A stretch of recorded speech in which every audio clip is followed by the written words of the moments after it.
Hello दोस्तों, मैं आपका अपना साथी सोहम सर आपके अपने YouTube चैनल SSARBL में आपका स्वागत करता हूं। जैसा कि बेटा आप पढ़े थे इसके पहले वाले चैप्टर में, पहला वैद्युत आवेश एवं वैद्युत क्षेत्र, इलेक्ट्रिक फील्ड एवं इलेक्ट्रिक चार्ज के बारे में।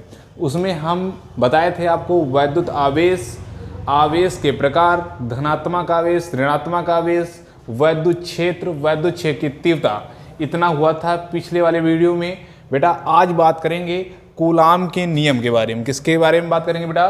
कूलाम के नियम के बारे में। सबसे पहले हम एक फिगर बना लेते हैं, एक कोई चालक ले लेते हैं। ये कोई चालक है और इस चालक पर दो स्थित बिंदु आवेश रख देते हैं। मान लेते हैं इसको हम Q1 मान लेते हैं और इसको क्या मान लेते हैं? Q2 मान लेते हैं।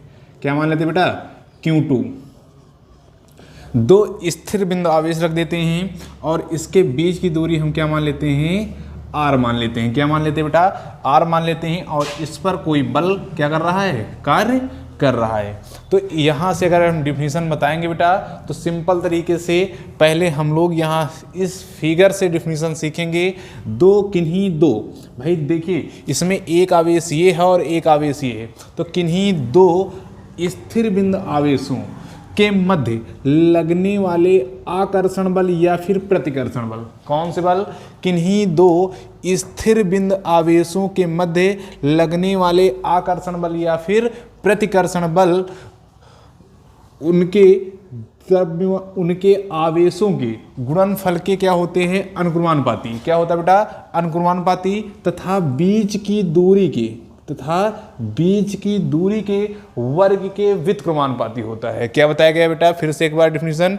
किन्हीं दो स्थिर बिंदु आवेशों के मध्य लगने वाला आकर्षण बल या फिर प्रतिकर्षण बल उनके आवेशों के गुणनफल के अनुक्रमानुपाती तथा बीच की दूरी के वर्ग के व्युत्क्रमानुपाती होता है, जिसे कूलाम का नियम कहते हैं। तो यहां पर हम डिफिनीशन लिख लेते बेटा, तो हम कह सकते हैं किन्हीं दो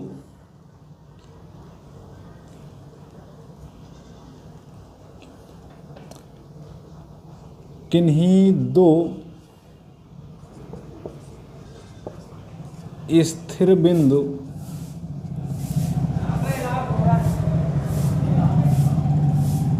आवेशों के मध्य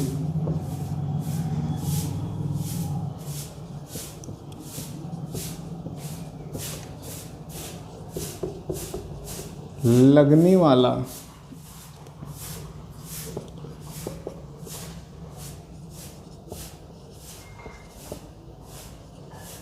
आकर्षण बल या प्रतिकर्षण बल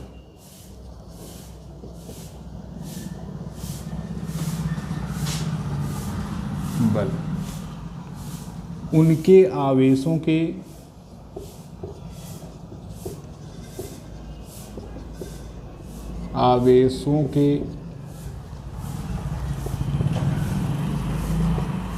गुणनफल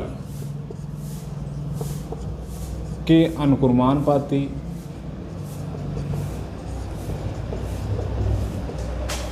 तथा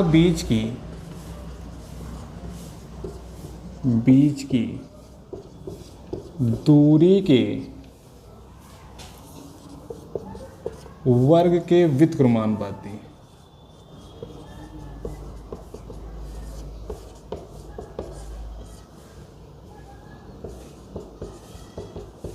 होता है। क्या बताया गया बेटा? किन्हीं दो स्थिर बिंदु आवेशों के मध्य लगने वाला आकर्षण बल या प्रतिकर्षण बल उनके आवेशों के गुणनफल के अनुक्रमानुपाती तथा बीच की दूरी के वर्ग के व्युत्क्रमानुपाती होता है, जिसे क्या बोलते हैं बेटा? कूलाम का नियम कहते हैं। क्या कहते हैं? कूलाम का नियम कहते हैं बेटा। अब बेटा बात करेंगे इसके पॉइंट में। सबसे पहले हम लिखेंगे, क्या बताया गया? किन्हीं दो आवेशों के मध्य लगने वाला आकर्षण बल या फिर प्रतिकर्षण बल। तो हमारा जो आवेश है, तो हम कह सकते हैं F अनुक्रमानुपाती Q1 Q2। क्या कह सकते हैं बेटा?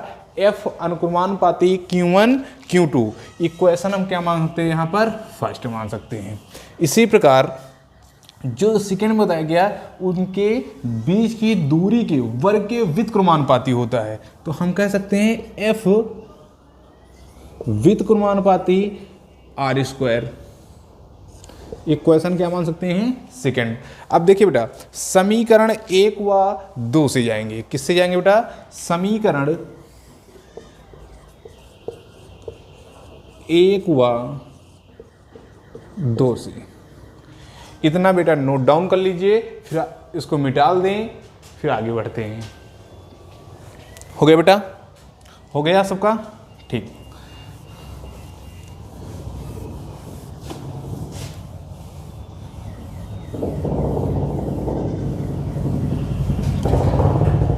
देखिए बेटा, समीकरण 1 व 2 से हमारा जो समीकरण आया था F अनुक्रमानुपाती Q1 Q2 अपान क्या कह सकते हैं यहाँ पर, R स्क्वायर। ये हो गया, ये हो गया। क्योंकि देखिए बेटा, अगर ये अनुक्रमानुपाती का चिन्ह हटता है तो एक नियतांक लगता है। क्या लगता है, नियतांक लगता है। तो चूंकि अनुक्रमान इक्वल टू हम लिख सकते हैं नियतांक जो आएगा 1/4πε0। कितना आता है, 1/4πε0। और ये किसके जगह पर होता है, के की जगह पर होता है। सुविधा के अनुसार हम रख सकते हैं, किसके अनुसार, अपनी सुविधा के अनुसार।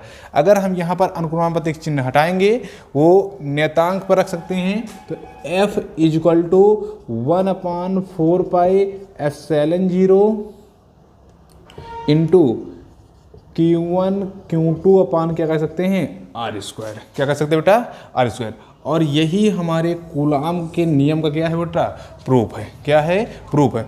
यहाँ पर 1/4πε0 का मान जो होता है 9 × 10⁻⁹ ये होता है। कितना होता है, और इसका जो मात्रक न्यूटन मीटर स्क्वायर प्रति कूलाम स्क्वायर क्या होता है, न्यूटन मीटर स्क्वायर प्रति कूलाम स्क्वायर। और एप्सिलॉन नॉट का जो मान होता है वो 8.85 × 10⁻⁻12 कूलाम स्क्वायर प्रति न्यूटन मीटर स्क्वायर। इसका विपरीत हो जाता है, क्या होता है, इसका 8.85 × 10⁻⁻12 कूलाम स्क्वायर प्रति न्यूटन मीटर स्क्वायर होता है बेटा। इतना नोट डाउन कर लीजिए बेटा, आगे बताते हैं फिर। हो गया बेटा, नोट हो गया, ठीक। देखिए बेटा, इसमें जो होता है ε0, इसको कहते हैं निर्वात की वैद्युतशीलता। ये होती है निर्वात की वैद्युतशीलता। और यहाँ पर एक के आया था, ये होता है नियतांक, जिसे हम कहते हैं परावैद्युतांक। परावैद्युतांक कहते हैं। क्या कहते हैं बेटा, परावैद्युतांक। जबकि पूरे इलेक्ट्रिसिटी में, कहाँ पर, पूरे इलेक्ट्रिसिटी में मतलब पूरे वैद्युत क्षेत्र में हम के इक्वल टू 1 लेकर चलते हैं, रख सकते हैं। के का मान क्या मान लिया जाता है, 1 मान लिया जाता है निर्वात के लिए। कोई दिक्कत भाई, यहाँ पर पूरे इलेक्ट्रिसिटी में हम के की जगह पर क्या रख सकते हैं, 1 रख सकते हैं। और अपनी सुविधा अनुसार के की जगह पर हम 1/4πε0 भी रख सकते हैं। क्या रख सकते हैं, के इक्वल टू 1/4πε0 भी रख सकते हैं बेटा। आज यहीं तक कूलाम का नियम आप लोगों को समझ में आया होगा। अगर हमारा वीडियो आपको अच्छा लगा हो तो वीडियो को लाइक, शेयर, कमेंट जरूर करें तथा चैनल को सब्सक्राइब कर लें और बेल आइकन की घंटी को दबा दें, ताकि आने वाले वीडियो की नोटिफिकेशन आपको सबसे पहले मिले। और अगली क्लास पढ़ने के लिए जुड़िए शुभम सर के साथ। जय हिंद।